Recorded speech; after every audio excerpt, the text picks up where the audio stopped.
آدمیوں کا آپس میں جھگڑا ہو جائے، جھگڑنے کے بعد ان میں سے ایک آدمی عذر لے کر، بہانہ لے کر، معذرت کے طور پہ چل کے آ جائے، تو دوسرے آدمی کو کیا کرنا چاہیے؟ کیا معاف کر دینا چاہیے یا اکڑ جانا چاہیے؟ اس حوالے سے پہلی حدیث مبارکہ حضرت ابو ہریرہ رضی اللہ تعالی عنہ سے روایت ہے، فرماتے ہیں قال النبی صلی اللہ تعالی علیہ وسلم عفوا عن نساء الناس تعف نساؤکم، نبی اکرم صلی اللہ علیہ وسلم نے فرمایا تم لوگوں کی عورتوں سے عفت و پاک دامنی اختیار کرو، تمہاری عورتیں دوسروں سے پاک دامن ہو جائیں گی۔ یعنی تم کسی کی عورت کو، کسی کی بہن، بیٹی، بیوی کو بری نگاہ سے نہ دیکھو۔ جب تم کسی کو نہیں دیکھو گے تو تمہاری ماں، بہن، بیٹی کو بھی کوئی بری نگاہ سے نہیں دیکھے۔ آگے فرمایا وَبِرُّوا آبَاءَکُمْ تَبَرَّکُمْ أَبْنَاؤُکُمْ، تم اپنے والدین کے ساتھ نیکی، صلہ رحمی اور ان کے ساتھ بھلائی کرتے رہو، تمہاری اولاد تمہارے ساتھ بھلائی کرتے رہے۔ اگر کوئی شخص چاہتا ہے میری اولاد میری فرما بردار ہو جائے تو اس کو بہترین طریقہ ہے وہ اپنے ماں باپ کا فرما بردار ہو جائے۔ کوئی آدمی چاہتا ہو کہ میری اولاد میرے ساتھ وفا کرے تو اپنے ماں باپ کے ساتھ وفا کر لے، جیسا کرو گے ویسا بھرو گے۔ تو اللہ کے نبی فرماتا اگر تم چاہتے ہو کہ تمہاری اولاد تمہارے تابع دار ہو تو تم اپنے ماں باپ کے تابع دار رہو، تم ان کے ساتھ نیکی کرو، پھر امید رکھو اللہ تمہاری اولاد کو بھی نیک کر دے۔ تیسرا جملہ اس حدیث کا ہے وَمَنْ آتَاهُ أَخُوهُ مُتَنَصِّلًا فَلْيَقْبَلْ ذَلِكَ مُحِقًّا كَانَ أَوْ مُبْطِلًا، رسول رحمت صلی اللہ علیہ وسلم نے فرمایا اگر کوئی شخص تمہارے پاس عذر لے کر آ جائے، اس کا عذر خواہ باطل ہو یا حق ہو، صحیح کہہ رہا ہو یا جھوٹ کہہ رہا ہو، لیکن عذر لے کر آیا ہے، معذرت کرنے کے لیے آیا ہے، وہ کہتا کہ میں نے آپ کا یہ کام نہیں کیا تو میری یہ مجبوری تھی، یا میرے سے یہ کام ہو گیا ہے تو یہ عذر ہے، مجھے سمجھ نہیں آئی یا مجھے خبر نہیں آئی یا مجھے اکسایا گیا، میں معذرت خواہ ہوں، میں تمہارے پاس چل کے آیا ہوں، مجھے معاف کر دو۔ اللہ کے نبی فرماتے ہیں اگر کوئی شخص تمہارے پاس معذرت کرنے کے لیے آ جائے اور وہ اپنا عذر پیش کرے، عذر درست بھی ہو سکتا ہے، عذر غلط بھی ہو سکتا ہے،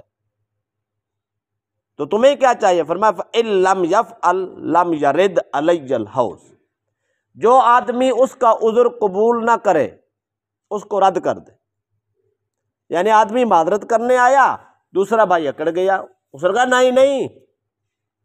میں مجبور تھا، مجھے فلاں تھا، مجھے فلاں تھا، جھوٹ بول رہا ہے، تو نے تو مستی کی ہے میرے ساتھ، تو نے جان کے ایسا کیا ہے، ایسا تو مسئلہ ہی نہیں تھا۔ اب آپ منہ بنا کے آگے فلاں اگر اس کو اس طرح کی باتیں کر کے ٹال دیں،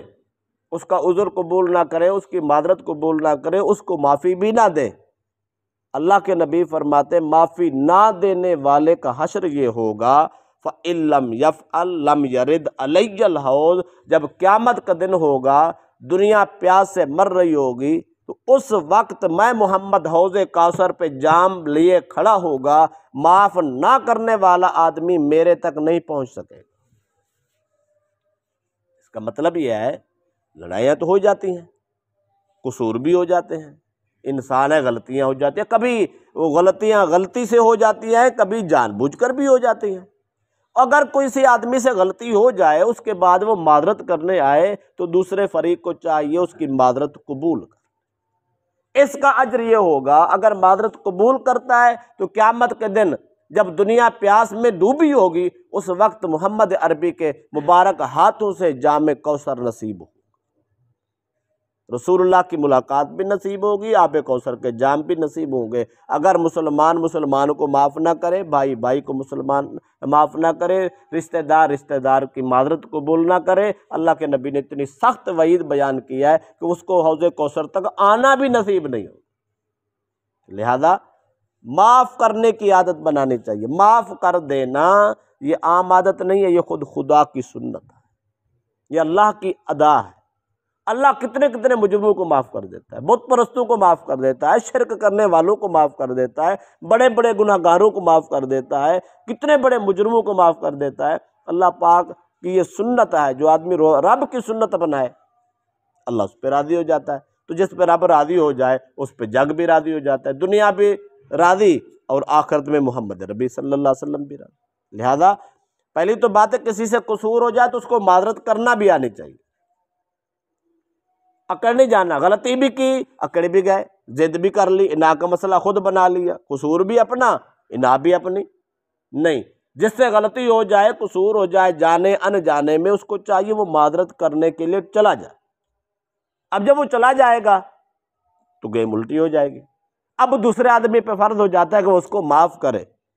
معاف نہیں کرو گے تو اور نقصان کرو گے، لہذا معاف کر دینا چاہیے۔ ہمارے ہاں کیا مسئلہ ہے، ہم پہلے چھوٹی سی بات ہوتی ہے ایک دوسرے کو معاف نہیں کرتے، ضد باندھ لو جی، تھوڑا سا لین دین نہیں دینا، ایک مرلے آدھے مرلے کا مسئلہ ہے نہیں دینا، پھر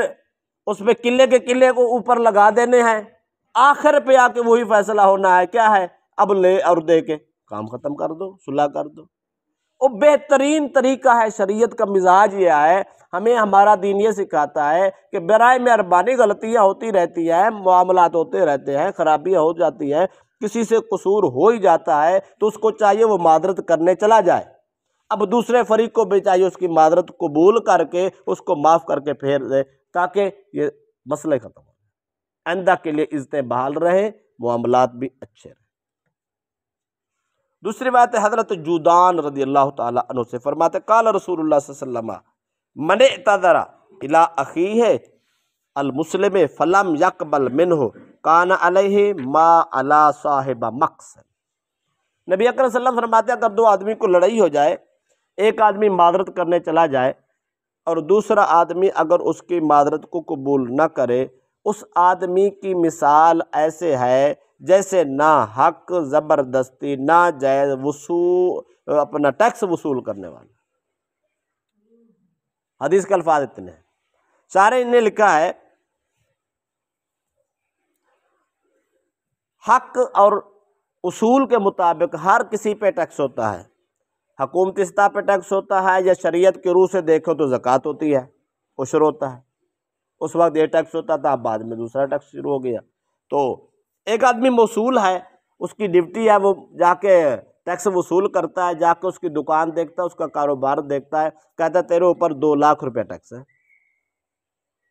وہ آدمی کہتا ہے بھی بات سن، جو کچھ تو دیکھ رہا ہے یہ سارا سامان میرا نہیں ہے، یہ مال میرا نہیں ہے، تو کمپنی کا ہے، وہ تو رکھ کے چلے گئے ہیں کہ جب بک جائے گا تو ہم لے جائیں گے، جو پرافٹ ہوگی وہ تقسیم کر لیں گے، میرا ذاتی مال نہیں ہے۔ ایک بات، یا اگر میرا بھی ہے تو میرے اوپر اتنا قرضہ بھی ہے، میرا قرضہ نکالو نا، بقایا پہ جو ہے نا وہ ٹیکس لگا دو، یا اس میں سے زکوٰۃ اور اس کا مسئلہ جو بھی ہے وہ حل کر دو۔ وہ کہتا نہیں، ٹیکس وصول کرنے والا بضد ہو کر اس سے زبردستی ٹیکس لے جاتا ہے، بلکہ اس کو الٹا دھمکاتا بھی ہے، جرمانے کی دھمکیاں بھی دیتا ہے، زبردستی ٹیکس لے جاتا ہے۔ اب کیا خیال ہے اس تاجر، اس دکاندار کو کتنی تکلیف ہوئی ہوگی، کتنی پریشانی کا سامنا کرنا ہوگا کہ پہلے سے میرے حالات اچھے نہیں ہیں اور میرے سے دوسرا اتنا بھی ٹیکس لیا گیا، وہ جو تکلیف اس کو ہوتی ہے اس پہ بہت بڑا جرم ہوتا ہے۔ تو ایسا آدمی جو زبردستی ٹیکس لے کے جائے، اللہ کے نبی فرماتے وہ سخت ترین گناہ گار ہے۔ جس طرح وہ سخت ترین گناہ گار ہے، اسی طرح معذرت قبول نہ کرنے والا بھی اتنا ہی سخت ترین گناہ گار۔ لہذا معذرت کرنے کی بھی عادت بنانی چاہیے، معذرت قبول کرنے کی بھی عادت بنانی چاہیے۔ جو آدمی کہتے ہیں نا جو آدمی جھک جائے وہ تر جاتا ہے، اور جھکنے والا عزت پا جاتا ہے۔ ہم نے جب سے جھکنا چھوڑ دیا ہے اور معذرت کرنی چھوڑ دی ہے، ہم دن بہ دن خراب ہو رہے ہیں، برباد ہو رہے ہیں، ہماری عزتیں ذلیل ہو رہی ہیں اور مٹی میں خاک میں مل رہی ہیں، ہماری عزت نہیں بحال ہو رہی۔ عزت بحال تو تب ہوتی ہے آج کہیں 19-20 ہو گئی، کسی کے ساتھ منہ ماری ہوگی تو صبح اٹھ کے اس کے ساتھ صلح کر لو، تیری عزت بحال ہو جائے گی، لوگوں کو پتہ ہی نہیں چلے گا، اندر کھاتے کام ہی ختم ہو جائے گا۔ رات کو لڑے صبح صلح ہو گئی، صبح لڑے شام تک صلح ہو گئی۔ اب 2 آدمی 4 آدمی 10 آدمی کو پتہ چلے گا، اگر بعد میں کسی کو پتہ چلے گا لو جی فلاں لڑے تھے، کچھ یار سنا لڑے ہیں، وہ کا آدمی کہہ سکتا ہے ہم کب لڑے ہیں، وہ تو بات ہی ختم ہو گئی۔ التائب من الذنب کمن لا ذنب لہ، اللہ کے نبی فرماتے ہیں گناہ سے توبہ کرنے والا ایسے ہوتا ہے اس نے گناہ کیا ہی نہیں ہے۔ لڑ پڑے صلح ہو گئی، اب صلح کرنے والا ایسے ہے کہ اس نے لڑائی کی ہی نہیں۔ جب لڑائی کی ہی نہیں، کوئی آدمی پوچھ سکتا ہے بھی ہاں آپ سنا لڑے ہیں، ایسا ہوا ہے، آپ کہہ سکتے ہیں ہم تو لڑے ہی نہیں ہیں، یہ کوئی جھوٹ بھی نہیں ہے، سچ ہے، لڑائی تو ختم ہوگی، اللہ کی بارگاہ میں ختم ہوگی، بندوں کے ہاں بھی ختم ہو گئی، کہہ سکتے ہیں۔ لہذا عزت خراب نہیں ہوگی، ہم ذلیل نہیں ہوں گے، لوگ ہمارا مذاق نہیں اڑائیں گے، لوگ ہمارا تماشا نہیں کریں گے، لوگ گروپ بندیاں کر کے ہمیں مزید لڑانے کی کوشش نہیں کریں گے، ہمارے مال اور عزت پہ لوگ حملے نہیں کریں گے۔ ہم نے جو ضد بنا رکھی ہے غلطی ہوگی معاف نہیں کرنا، سالوں سال تک معاف نہیں کرنا، عزتیں بھی خراب ہو گئی، نسلیں خراب ہو گئی، عداوتیں دشمنیاں بڑھ گئی، اور آخر پہ جب کہ ہم نے جا کے راضی نامہ کیا، اتفاق کیا یا معذرت قبول کر لی، اس وقت کچھ رائے نہیں ہوتا۔ اس لیے یہ مزاج شریعت نہیں ہے، یہ ہمارے دین کا مزاج نہیں ہے، جس دین کو لیے ہم پھرتے ہیں اس کا یہ مزاج نہیں ہے جو ہم نے بنا رکھا ہے۔ لہذا ہمیں دین کی طرف لوٹنا ہو، شریعت کے تقاضوں کی طرف لوٹنا ہوگا۔ اگر آج لوٹ آئے ہماری عزتیں آج بحال ہو جاتی، ہمارے معاملات آج